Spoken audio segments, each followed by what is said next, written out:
मैं कहना ये चाहता हूं कि जब सब बिरादरी का नेता है तो आपका बिरादरी का नेता क्यों नहीं होगा? इंशाअल्लाह आने वाला समय में असदुद्दीन ओवैसी साहब भी पावर में होगा और हर। अस्सलाम वालेकुम, मेरा नाम शमशाद आलम है। आप लोगों से एक चीज़ मैं कहने जा रहा हूँ, बहुत बड़ी बात है। अगर आप लोगों को कुछ इससे दिक्कत हुआ, अगर इससे खराबी होगा, मैं पहले ही आप लोगों से बोल देता हूँ, उसके लिए माफ़ी चाहता हूँ। मेरा कहना ये है कि आजकल के बिहार के मुसलमानों को हुआ क्या है। बिहार के मुसलमान और कुछ देश के मुसलमान हैं अपने भारत के, इन बिहार के मुसलमानों को आखिर ऐसा हुआ क्या है कि ये लोग मतलब कुछ और कर रहे हैं। इधर वैसी साहब मुसलमान के लिए लड़ रहे हैं और वैसी साहब को कोई मुसलमान पूछ ही नहीं रहा है। जो वैसी का पक्का समर्थक है, वैसी का वो समर्थक तो इतना समझ रहा है कि हाँ वैसी साहब मेरे लिए लड़ रहे हैं, मेरे मजहब के लिए लड़ रहे हैं, मेरे हक के लिए लड़ रहे हैं, मेरा जगह के लिए लड़ रहे हैं। लेकिन और सब मुसलमान को ये बात क्यों नहीं समझ में आ रहा है। मैं यही आप लोगों से बताना चाहता हूँ कि अगर वैसी साहब का कुछ बिहार में अगर वो जीतेंगे, लड़ेंगे, वो जीतेंगे, उस पर सीट आएगा तो उसमें भागीदारी तो भी होगा ना। भागीदारी क्या होगा, अगर वो 50-60 सीट पे अगर वैसी साहब बिहार में 2025 इलेक्शन के चुनाव में अगर लड़ रहे हैं तो उसमें क्या है आपको मैं बताता हूँ। उसमें क्या है कि अगर वैसी साहब जीतेंगे तो उसमें मुसलमान 18% है। अगर 20-22 भी सीट हुआ वैसी साहब का तो कोई भी हो, आरजेडी हो, बीजेपी हो, कोई भी हो, कोई ऐसा पार्टी नहीं है बिना गठबंधन का सरकार बनेगा ही नहीं। क्योंकि जब तक वैसी को गठबंधन में नहीं लेंगे तब तक सरकार नहीं बनेगा। जब वैसी को गठबंधन में लेंगे तो वैसी साहब वो आदमी नहीं है। वैसी साहब एकदम खरा आदमी है। वो अपना है, कुछ बिहार में के लोग है, कुछ और भी देश के लोग हैं अपने भारत का। वो लोग का क्या है कि दरी बिछाने का काम करते हैं, जैसे यूपी में हो गया, बिहार में हो गया और कुछ शहर में हो गया। तो ये लोग वहाँ के मुसलमान बिहार में दरी बिछाने का काम करते हैं। जाएंगे, दरी बिछाएंगे और क्या करेंगे, शमियाना टांगेंगे और क्या करेंगे, कुर्सी सजाएंगे, झाड़ू लगाएंगे, पोछा लगाएंगे। मतलब कितना गिनो, बहुत मतलब दरी बिछाने का यही इन लोगों का मकसद है। दरी बिछाएंगे, 2500 रुपये मिल गया, दारू पीने को लो वहीं। मेरा तो पार्टी जीता है, आरजेडी 2000 दिया है दारू पीने का। अरे तुम लोग समझो, तुम लोग कुछ समझो कि वैसी साहब क्या बोल रहे हैं, क्यों बोल रहे हैं, किस लिए बोल रहे हैं, नहीं तो तुम्हारा वजूद खत्म हो जाएगा। तो तुम लोग कुछ समझो। और एक चीज़ है कि वैसी साहब अब की 2025 के चुनाव में जो मुख्यमंत्री का चुनाव होने वाला है उसमें 2 महीना और है, लगभग 2 महीने में वो सीट उठ का बंटवारा हो जाएगा, शायद चुनाव भी चालू ही हो जाएगा। तो उसमें क्या है कि वैसी साहब 50-60 सीट पे लड़ रहे हैं, उस पर आप लोग वोट दो। किसी भी हर हालत में 25 से 30 जितना भी हो सके सीट उसमें जिताओ यार, वैसी साहब को जिताओ और सपोर्ट करो, खुल के सपोर्ट करो, डरो नहीं किसी से।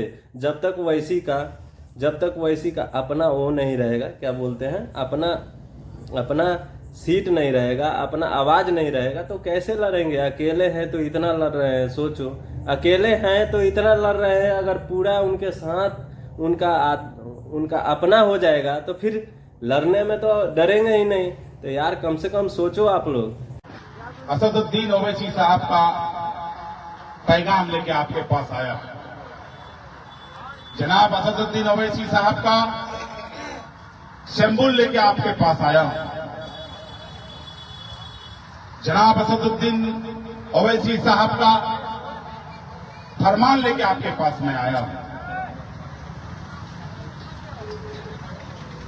हमारा असदुद्दीन ओवैसी साहब अख्तरुल ईमान साहब को कहा कि बिहार में हमको चुनाव लड़ना है तो बीजेपी को शिकस्त देना।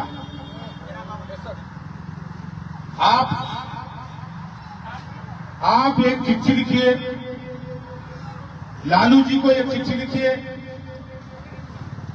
मेरा सलाम बोल दीजिए और कहिए कि बिहार में अगर हुकूमत बनाना चाहते हैं तो ओवैसी साहब को साथ में रख करके चुनाव लड़िए।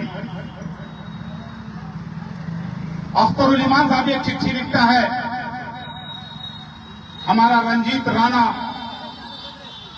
पार्टी कार्यालय जाता है, जाकर के चिट्ठी देता है कि हम लोगों को गठबंधन में शामिल कर लीजिए। लालू का बेटा जवाब नहीं देता है, फिर दोबारा चिट्ठी लिखवाता है। असदुद्दीन ओवैसी साहब कहा कि दोबारा चिट्ठी लिखिए और भेजिए कि हम लोग महागठबंधन में शरीक होना चाहते हैं। लेकिन लालू का बेटा का तो मंशा कुछ और है। लालू जी का बेटा गुड़ खाए गुलगुल्ला से पढ़े, सुने थे ना, मुसलमान का वोट चाहिए, लेकिन मुसलमान का नेता को गठबंधन में शरीक नहीं करना चाहता। यही आत्म हकीकत है, यही मुसलमानों का गिनती है लालू का बेटा के पास। मिट जाओगे, अगर नहीं समझोगे तो मिट जाओगे, नहीं तो हमेशा दरी बिछाने का जो काम होता है वही करना पड़ेगा। पूरे बिहार में 18% मुसलमान का आबादी, पूरे बिहार में यादव का 14% आबादी। लालू का बेटा मुख्यमंत्री बन सकता है, हम और आप मुख्यमंत्री नहीं बन सकते। हम हिस्सेदारी चाहते हैं, हमको हक चाहिए, हक। हमारा जो 18% आबादी है बिहार में, हमको हिस्सेदारी चाहिए। किसी का भी सरकार बने बिहार में, जब तक एमआईएम का साथ नहीं रहेगा तब तक सरकार नहीं बना पाएगा।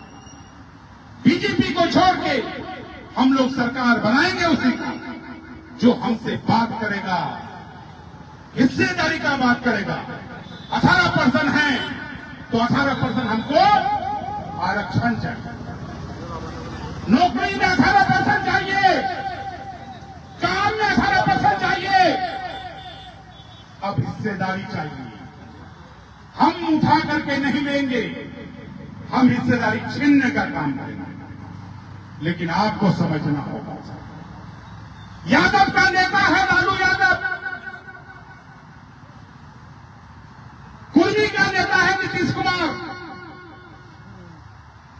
हरिजन का नेता है मायावती, आदिवासी का नेता है शिबू सोरेन का बेटा, जाट का नेता है ओम प्रकाश चौटाला का बेटा, पंजाबी का नेता है बादल, कौन बादल जो मर गया। इसी तरह से पूरा बिरादरी, जितना भी बिरादरी है हमारे हिंदुस्तान में, सिवाय आपका, सबका नेता। आपका नेता का नाम बताइए। एक असदुद्दीन ओवैसी साहब को नाम अगर छोड़ दिया जाए तो हिंदुस्तान में एक भी नेता आपका नजर नहीं आएगा। अतीक अहमद को गोली मार दिया जाता है, मुख्तार अंसारी को स्लो पॉइजन दिया जाता है, जेल में उसको मारा जाता है, सिवान साहबुद्दीन को स्लो पॉइजन देकर के मारा जाता है, आजाद खान को जेल में ठोक दिया जाता है। हिंदुस्तान में मुसलमान का एक भी नेता नजर नहीं आता है। अगर इसी तरह का हालात रहा, आज किशनगंज जिला में 1,46,000 वोट को काटा किया है। खुदा जाने किसका नाम जुड़ेगा नहीं जुड़ेगा। निवासी आपका बनता नहीं है,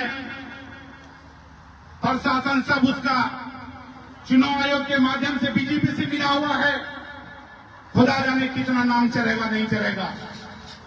अगर यही हाल रहा, नौजवान साथी, हमारे बुढ़ा बुजुर्ग, हमारे इलाके के लोग, तो आने वाला समय में वोट का भी अधिकार आपको छीन दिया जाएगा। आप महागठबंधन में हैं, हम लोग कहते हैं कि हम लोगों का नेता महागठबंधन में है, लेकिन आपका नेता महागठबंधन में अगर गठबंधन में शरीक होना चाहता है तो शरीक नहीं होने के लिए दिया जाता है। आप इस बात का अंदाजा लगा सकते हैं क्यों? क्योंकि आपका हैसियत को जानता है कि एंटी बीजेपी को इसको वोट देना पड़ेगा।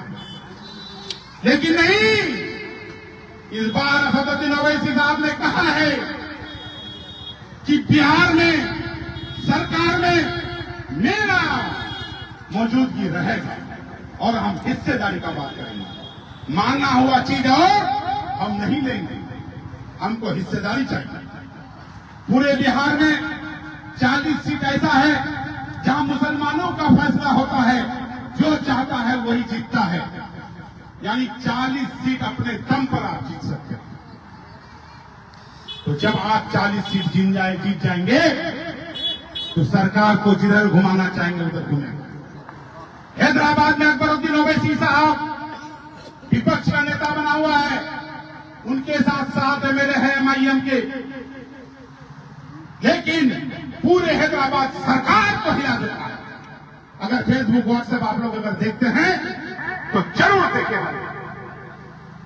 अभी खड़ा होता है, वहां का मुख्यमंत्री बोलता है, अकबर भाई आपका काम बताइए, काम संपन्न हो चुका। ये है ताकत, 7 सीट में ये ताकत है। तो गौर कीजिए, अगर बिहार में आपका 40 सीट आ जाए तो सरकार जिधर घुमाएंगे उधर घुमेगा। बेशक आने वाला समय में मैं यहां बोल के जा रहा हूं, सरकार तो बीजेपी के खिलाफ ही बनेगा, उसमें एमआईएम का हिस्सेदारी रहेगा। ये आप नोट कर लीजिए। और एमआईएम का अगर सरकार में भागीदारी रहा तो हमारा एमआईएम से उप मुख्यमंत्री रहेगा। आप नोट कर लीजिए।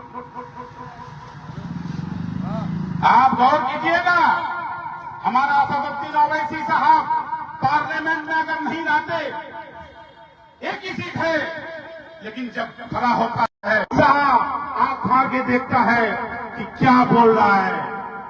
अगर डर है बीजेपी सरकार को तो वो ओवैसी साहब का खौफ है।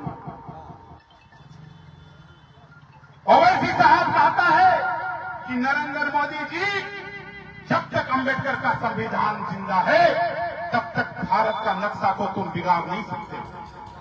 जब तक अंबेडकर का संविधान जिंदा है तब तक इस देश का एक भी नागरिक को निकाल नहीं सकते हो। ये अपना नेता का कहना है। आपका नेता जब पार्लियामेंट में खड़ा होता है तो नरेंद्र मोदी और अमित शाह को ये बोलना पड़ता है कि ओवैसी साहब अब तो बकस दीजिए। ओवैसी साहब का एक बार फोन आता है, ये जो एसआईआर जिस दिन से चालू होता है, 1-1.5 महीना पहले ही हमको बुलाता है ओवैसी साहब कि तौसीफ साहब, आप अख्तरुल ईमान साहब, आप लोग दिल्ली आइए, आप लोगों के साथ बड़ा साजिश होने जा रहा है। एसआईआर के माध्यम से आपका वोट काटा जा रहा है, आप आइए, मैं चाहता हूं चुनाव आयोग से बात करूंगा। अल्लाह ताला झूठ ना बुलाए। लोग जाते हैं चुनाव आयोग के पास, चुनाव आयोग बैठाता है, चाय पिलाता है, नाश्ता खिलाता है। चुनाव आयोग बोलता है, ओवैसी साहब बिहार में चुनाव होने दीजिए। तो ओवैसी साहब कहा कि आप निष्पक्ष चुनाव करोगे तो मैं तुम्हारा साथ हूं, अन्यथा 2003 में सुप्रीम कोर्ट का आदेश है कि तुम किसी चुनाव आयोग का हैसियत नहीं है जो आपका नागरिकता पर सवाल खड़ा करे। काट देने से कोई यहां का नागरिक नहीं होगा। चुनाव आयोग का प्राप्त का बखूबी है, तो जिसका नाम चाहे काट देंगे, जिसका नाम चाहे रख देंगे। हम लोग तो चुप इसलिए हैं कि सामने में इलेक्शन है। चुनाव आयोग कान पार्लियामेंट में आज का डेट में आपसे ज्यादा पढ़ा लिखा कोई नहीं। चुनाव आयोग ने माना, इसीलिए मैं ओवैसी साहब का संदेश लेके आपके पास आया कि कब तक दरी बिछाओगे, कब तक दीदी दरी बिछाओगे? कब तक पिछलग्गू बन के रहोगे? कुछ दिन पहले महागठबंधन का हमने देखा था, 3-4 दिन पहले, खड़गे जी, राहुल जी, तेजस्वी जी, सहनी जी, जिनका 2% आबादी है बिहार में, लेकिन आपका 18% आबादी वाले, दाढ़ी वाले, टोपी वाले, मुसलमान कहने वाले आपको सिर्फ मनसाना करने के लिए रखने का काम किया है। आपको हिस्सादारी के लिए नहीं। अगर हिस्सादारी देता तो लालू का बेटा घोषणा करता कि सरकार बनी तो उप मुख्यमंत्री मुसलमान होगा, लेकिन उन लोगों का जुबान में ताला मरा हुआ है। यहां तक कह दिया है कि ओवैसी साहब का पार्टी का जरूरत नहीं है बिहार में। तो इस बार साबित कर देना है कि बगैर ओवैसी का बिहार में सरकार भी नहीं बनेगा। ये नोट कर दीजिए। बड़ी मेहनत से वोट देने का काम किया आपने। एक तरफा ओवैसी साहब को कि उसको आप लोग वोट नहीं दिए हैं, ये वोट ओवैसी साहब को दिए थे, मैं जानता हूं, लेकिन जिनको जिताए वो आपको क्या किया? आपको ले आकर के लालू का बेटा के पास 6 करोड़ में बेच दिया। 6 करोड़ में बेचा। आपको पूछा भी नहीं और जाकर के अपने आप को बेचने का काम किया। और कहता है कि अमौर में अख्तर ईमान साहब को देखो, तुम्हारा 4 गुना काम किया है। अगर तुम उनके साथ आते तो 8 गुना काम होता। करने का अगर लूर ना हो तो किसी को एमपी बना दीजिए, काम नहीं होने वाला। ना रहे वो आपका 1:30 बजे रात में भी बिजली पहुंचाने का काम करेगा। इच्छा शक्ति होना चाहिए।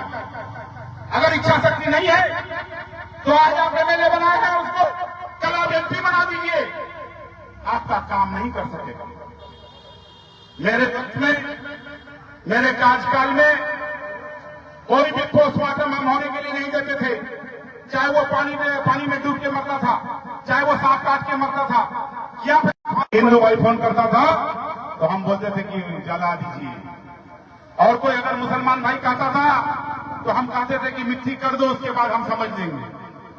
और आज का डेट में गोबर से भी लाश उठाया जाता है। याद रखिएगा, आने वाला समय में अगर नहीं सुधरे, छाता और बिरयानी और 500 रुपया में बढ़ते, तो आने वाला समय में भी ये सोच लेना कि कोई काम होने वाला नहीं है। मैं आपको बिरयानी या छाता या 500 रुपया लेने के लिए मना नहीं कर रहा हूं। जिसको बुलाए जाकर के लीजिए, लेकिन जमीन का सौदा मत करना। आप याद रखिए, मीर जाफर मुसलमान था, लेकिन मीर जाफर अगर ना होता, मीर जाफर ना होता तो ये देश अंग्रेज को गुलामी नहीं होता। इसलिए जमीन को मत बेचना, क्योंकि मेरा नाम आने वाला समय में आपको गठबंधन का नारा देगा। आप याद रखना, महागठबंधन अगर हम लोगों से गठबंधन करता है तो याद रखना, आज समय आया है। आपने मुझे 1 बार नहीं, 2 बार नहीं, 3 बार नहीं, 4 बार वोट देने का काम किया, 4 बार एमएलए बनने का काम किया। अब हमको शौक नहीं है, क्योंकि 1 बजे रात में अगर कोई फोन किया है कि हमारे यहाँ बिजली नहीं है तो मैं उसका भी फोन उठाया हूँ।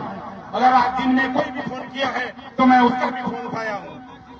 बस इतना कहना चाहूंगा कि आने वाला समय में वोट सिर्फ पतंग और पतंग को देना है, ओवैसी साहब को वोट देना है।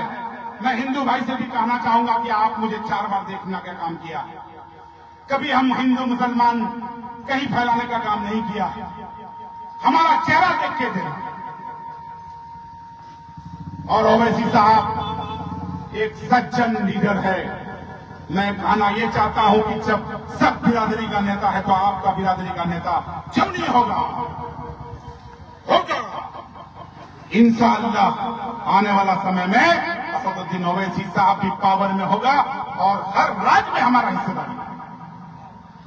मैं इतना कहने के लिए आया हूं कि 4 टर्म के कार्यकाल में अगर हमसे कोई गलती हुआ है तो मैं माफी मांगने के लिए आया हूं आप लोगों से। 4 टर्म में अगर हमसे कोई गलती हुआ है तो मैं माफी मांगने के लिए आया हूं, यही कहने के लिए आया हूं। फिर मौका मिला तो मैं आपके बीच आऊंगा, आपसे यही कहूंगा कि पतंग छाप को जिताना है और ओवैसी साहब का हाथ को मजबूत करना है। अस्सलाम वालेकुम वरहमतुल्लाहि वबरकातुहू। तुम्हारे बड़े बड़े नेता को पुलिस स्टेशन में ठूस दिया जा रहा है और उसी में मार दिया जा रहा है, जैसे अतीक अहमद हो गए हैं, उसके बाद शहाबुद्दीन हो गए सिवान के हैं। तो ये लोग को बड़े बड़े नेता, आजम खान हो गए यूपी के, तो ऐसे ऐसे नेता, बड़े बड़े नेता को ठूस के मार दिया जा रहा है। तुम्हारे नेता को कोई पूछने वाला नहीं है, ओनली असदुद्दीन ओवैसी साहब के अलावा। तो आप लोग से हम यही कहेंगे कि आप लोग कम से कम ओवैसी साहब को इतना सपोर्ट कीजिए, इतना सपोर्ट कीजिए। ओवैसी साहब अपने लिए नहीं लड़ रहे हैं, बाद में तो पछताओगे ही पछताओगे। बाद में जो अगर ये बात नहीं अभी तक समझा तो बाद में तो पछताएगा, इतना पछताएगा कि मतलब वो कहेगा अरे कोई था मेरे लिए जो लड़ रहा था।